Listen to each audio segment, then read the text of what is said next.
Welcome to BIB Today, the daily business podcast from the Newsroom of Business in Vancouver. I'm Kirk LaPointe, publisher and editor-in-chief. This podcast is part of a 3-episode series this week coinciding with Earth Day that's examining how businesses are contending with the challenges of meeting the goals of a net zero economy and climate change. And today, we want to take a look at a business alliance that's raising some awareness and changing the practices of the manufacturers of large appliances to more sustainably produce and dispose of them, and of course, customers to deal with them too. Michael Zarbl is the executive director of an entity called the Major Appliance Recycling Roundtable, MARR, and we're going to talk about his work and all this. Good to see you, Michael. Hey, thanks, Kirk. Nice to see you. Let's start off with what MARR really is up to in all of this, because I want to certainly explore what the awareness and concern was, but fill us in here on in general what you're up to. Yeah, so MARR is a producer responsibility organization, or what some people might refer to as a stewardship organization. And we're responsible for managing the end-of-life appliances. You know, in BC, there's legislation now that requires producers to manage their end-of-life products. And you've seen it with oil and paint and light bulbs and electronics. And BC now has a program for large appliances, or white goods, as many people refer to them as. Yeah, and so tell us a little bit about how the actual system works a bit. Sure. So our organization was formed by the Association of Home Appliance Manufacturers and the Retail Council of Canada. The appliance manufacturers and retailers are the obligated producers under this legislation, and so they've created MARR in conjunction with each other to basically manage it for them. So each retailer, each manufacturer doesn't have their own recycling program. They created MARR, and MARR fulfills their obligation with respect to the recycling regulation. And so we collect like a fee, as you imagine, like when you buy a TV or anything else, when you buy a fridge or a freezer now, you'll be charged an environmental fee. We call it an administrative program. That's where the fee goes, is it? That's good to know. That's where the fee goes. Good. Yeah. Okay. So the fee comes to us, so that money that you're paying doesn't go to the retailer, it doesn't go to the government. It's not a tax. It comes to us, and we use that money to pay for the recycling. So we have 199 collection sites throughout the province, and when you drop it off there, it's free. Before MARR existed, you would have had to pay in many cases to drop off a fridge, especially anything with the refrigerant in them. There's a cost to remove that refrigerant, and when you brought it to the dump or the landfill or the transfer station or the recycling depot, they often charge you like $20 or $25 to drop off a fridge. You don't pay that anymore. Now MARR pays that for you. So it's free drop off for the consumer, which is really good.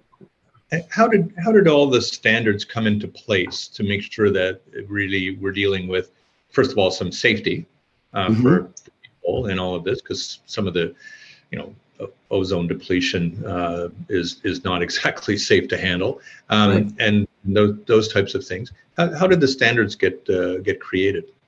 So there's a protocol. The Montreal Protocol was established in the 80s, and that requires everybody to not release ozone depleting substances into the environment. It doesn't matter if you're a refrigeration technician or an air conditioning guy, or a large company with rooftop air conditioners on your roof, automobiles.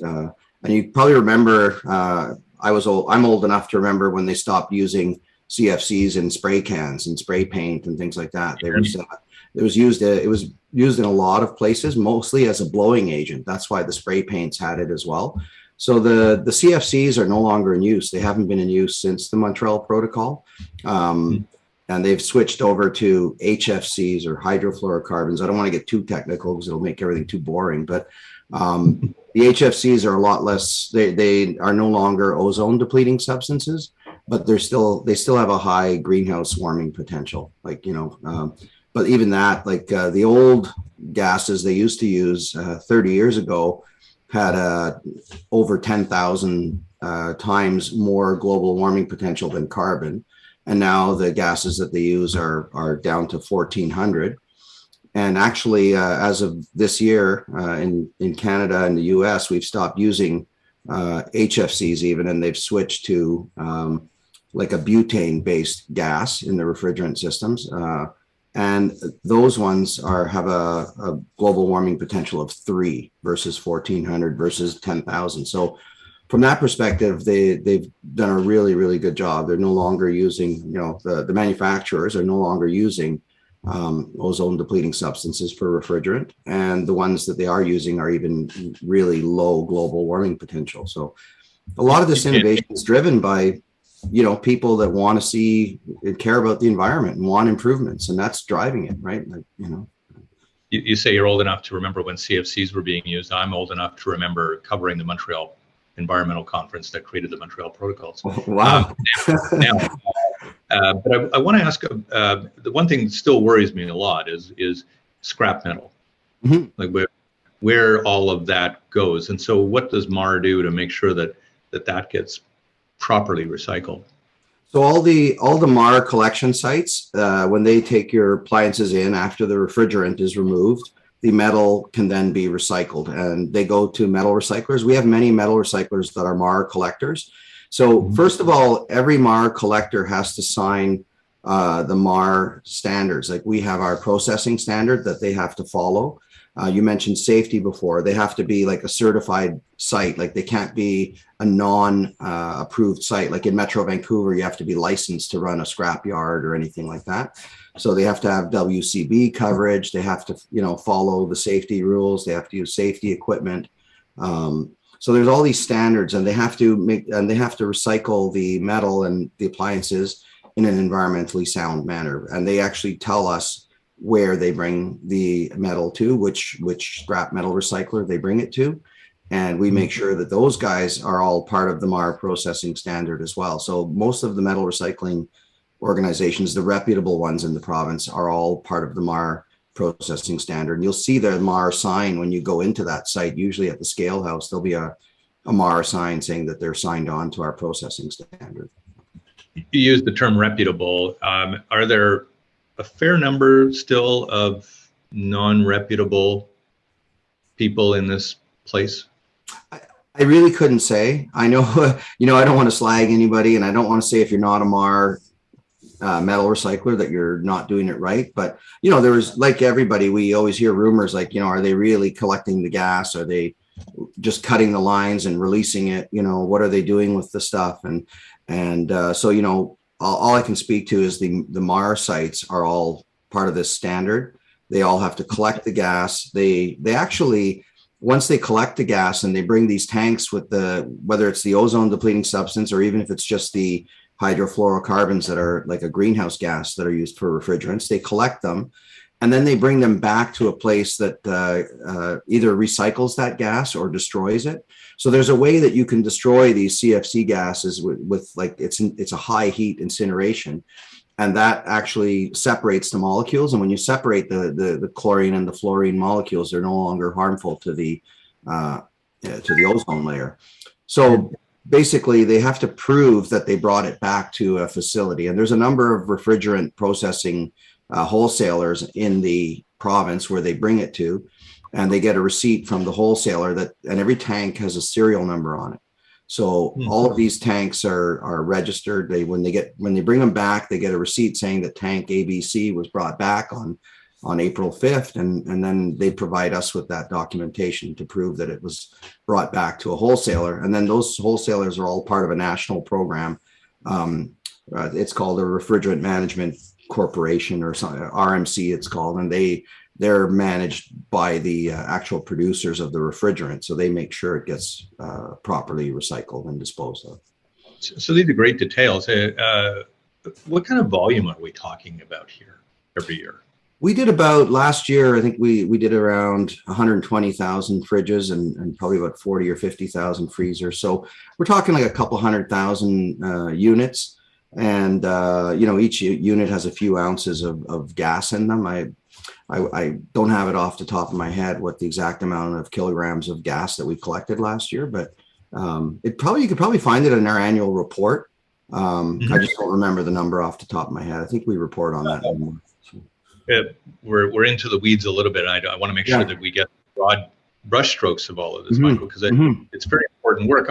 But how do you think, you've watched this now for some time, how do you think producers have changed their own attitudes about this? Because I would have assumed that maybe back in the day, producers simply were getting the manufacturing done. They were trying to look for the lowest price point in order to be competitive in a market. They were, aggressively marketing it, but they didn't probably think about 15 or 20 years later or 10 years later when the appliance was going to run its course and what would be their own responsibility for that.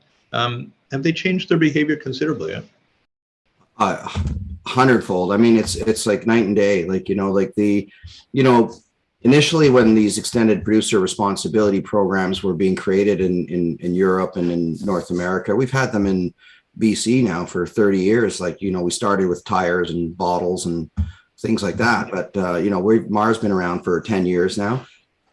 And, prior to these regimes existing, it was like, the person who bought the appliance or the product had to dispose of it. And usually you brought it to your local government site and you paid for it, either in your taxes or in a fee.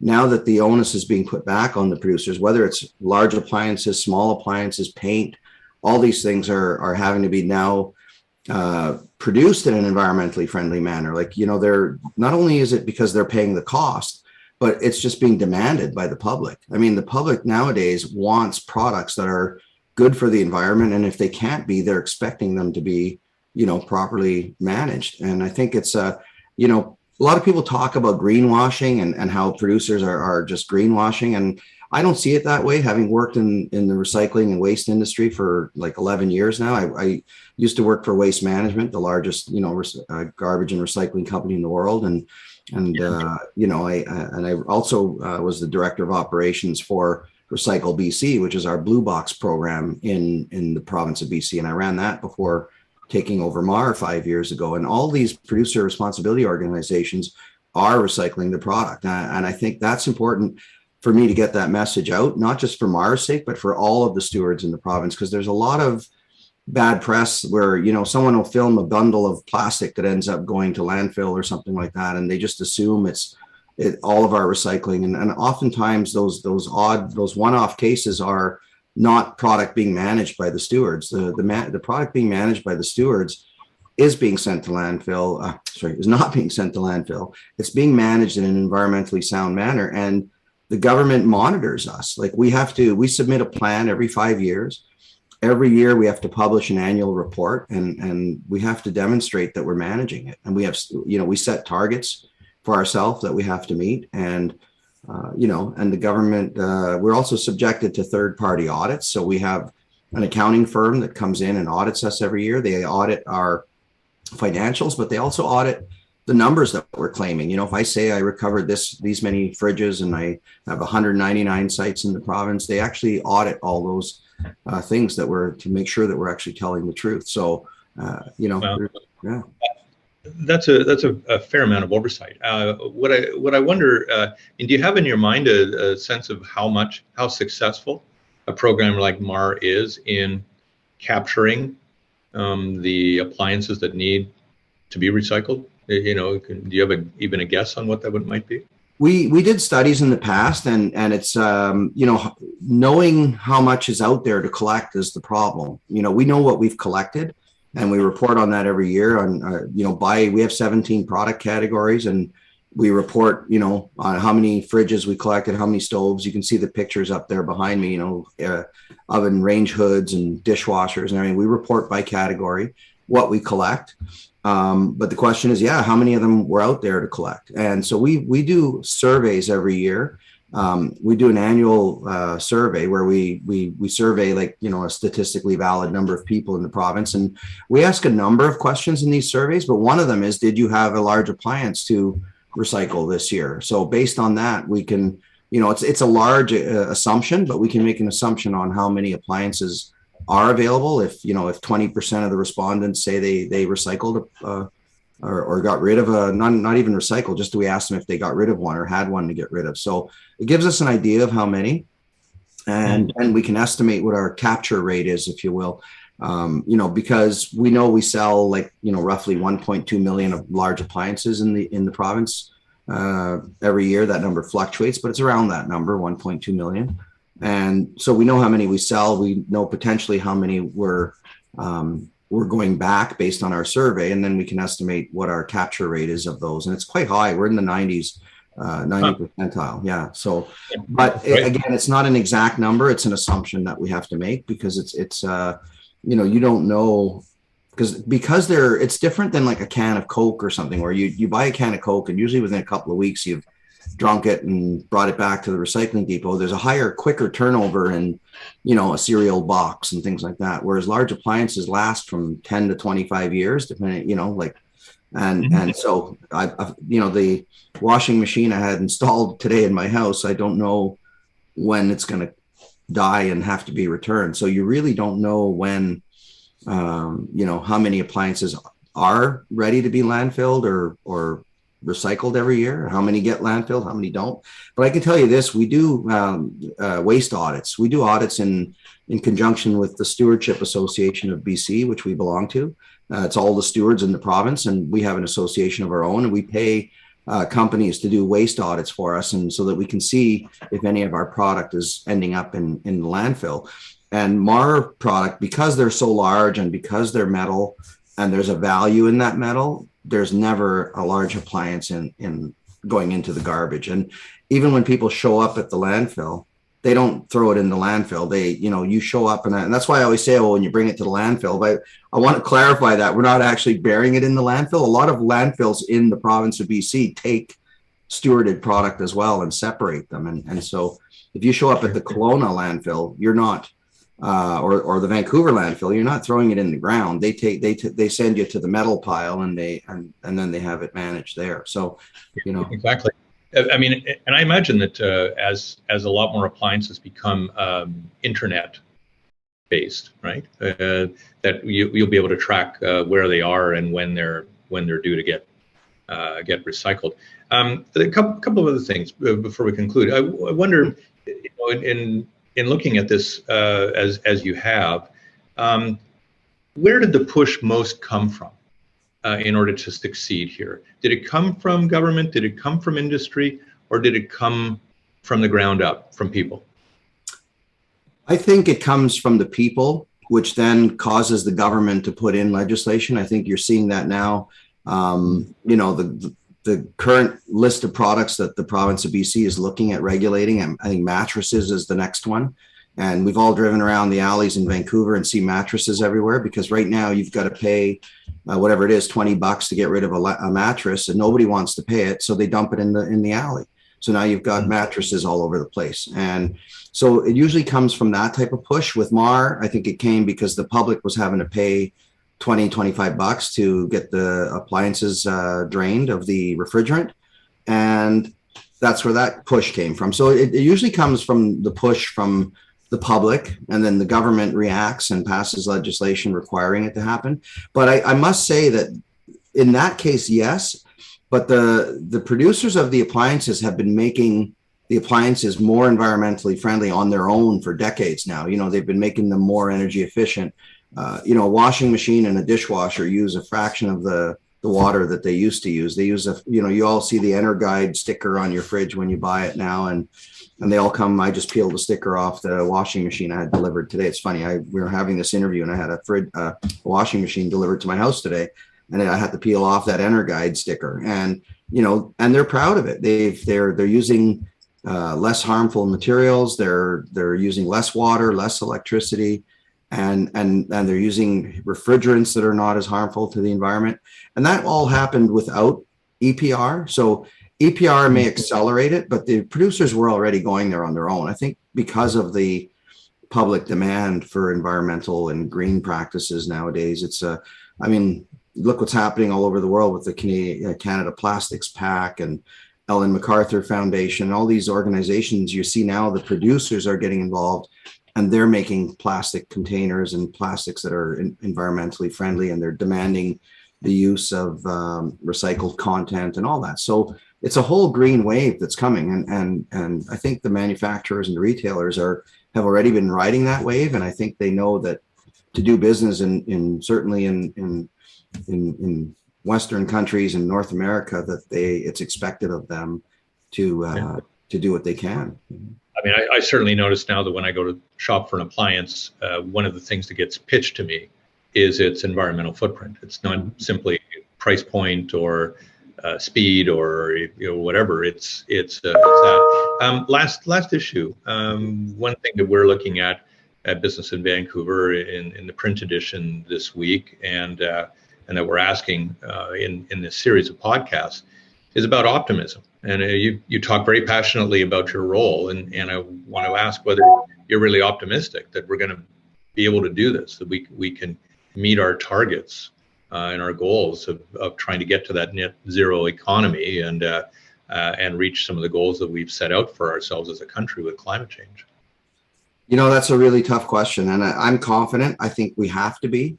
If we throw in the towel and say we're never going to get there, well, then we won't get there. So I'm always kind of a glass half full person, and I think if we all pitch in, do our part and keep pushing, whether it's in the products we buy, and when we voice our concerns in public or with our friends and family, that's where it starts. It starts in your own home, like the reducing and reusing and we've got to stop, just taking and not recycling. And I think if we have that optimism and we keep working and everyone takes part, I think that's the key. And MARR spends a lot of our budget on making sure that we get that message out there. I think that's an important part. And it's actually something that the ministry requires in our stewardship plans too. They want to know what we're doing to increase consumer awareness. So it's supported all around by the producers, the government, local government. And I think we all have to work together to create that awareness, to create that push, if you will, to get people to get on board and use those reusable bags and buy the appliance that's environmentally friendly. And, I think that's the key. All right. Well, I'll take that as a conditional yes. Yeah, it sounds like a conditional I would say, yes. I'm optimistic. Yeah. Right. Sorry, Okay, it's my long-winded answer, but yeah, I'm optimistic. I see, I work in this industry and I see every day passionate, dedicated people that are working to do the right thing. And yeah. Well, it sounds like you've got your head totally into it, and you're very, very passionate. It's been a great conversation, Michael. I really want to thank you for your time today. My pleasure, Kirk, and I thank you for having me on the show. It's great. Michael Zarbl is the Executive Director of the Major Appliance Recycling Roundtable. This has been a part of our 3-episode series of podcasts this week, looking at climate change, looking at the challenges and how they're being met and being approached by business as part of the Earth Day week celebrations.